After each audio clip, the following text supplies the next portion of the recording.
जुलाई महीने की 11 तारीख को गृहमंत्री अमित शाह भोपाल गए। रात को पार्टी मुख्यालय में नेताओं के साथ रणनीति बनाई। अभी 26 जुलाई को भी अमित शाह भोपाल पहुंचे थे और अब 30 जुलाई को फिर से भोपाल और इंदौर के दौरे पर गृहमंत्री अमित शाह जाने वाले हैं। लोगों के मन में ये सवाल है कि गृहमंत्री अमित शाह 20 दिन में दौरों की हैट्रिक आखिर क्यों लगा रहे हैं।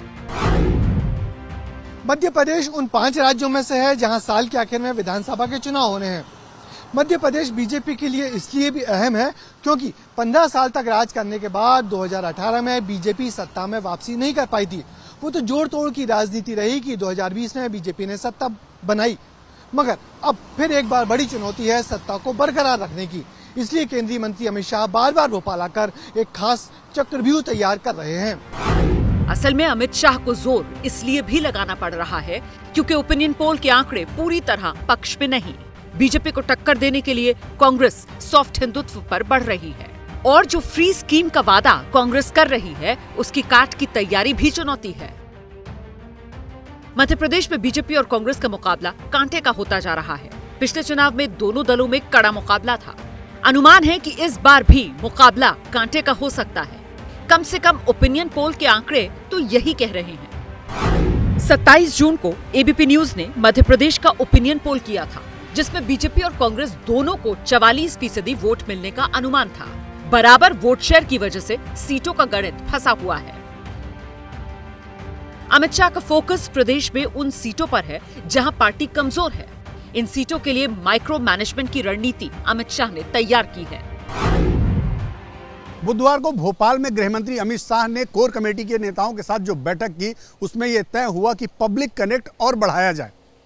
इसके लिए राज्य में यात्राएं निकाली जाएं और यात्रा की समाप्ति पर भोपाल में एक बड़ी रैली करने की योजना है। फिलहाल मध्य प्रदेश में बीजेपी का फोकस दलित और आदिवासी वोटर्स पर है। पिछले महीने प्रधानमंत्री नरेंद्र मोदी ने रानी दुर्गावती गौरव यात्रा के जरिए आदिवासी वोटर्स को लुभाने की कोशिश की। अब संत रविदास की चरण पादुका के साथ निकाली जा रही समरसता यात्रा को लेकर दलित वोटर्स को लुभाने की तैयारी है। अगले महीने यानी अगस्त में प्रधानमंत्री इस यात्रा का समापन करने वाले हैं। बीजेपी अगर मध्य प्रदेश में इन दोनों बड़े वोट बैंक्स को अपने साथ कर लेती है तो फिर सूबे की सियासत में उसका सिक्का चल जाएगा। मध्य प्रदेश में आदिवासी वोटर्स की आबादी 21% है। दलित वोटर्स की आबादी करीब 17% है। आदिवासी सुरक्षित सीटों की संख्या 47 है। दलित सुरक्षित सीटों की संख्या 35 है। बीजेपी ही नहीं, कांग्रेस की नजर भी दलित और आदिवासी वोट बैंक को साधने पर है।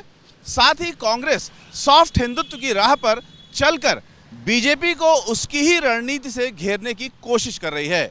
अमित शाह कांग्रेस की इस रणनीति को समझते हुए रणनीति की नई लकीर खींचने में जुटे हुए हैं।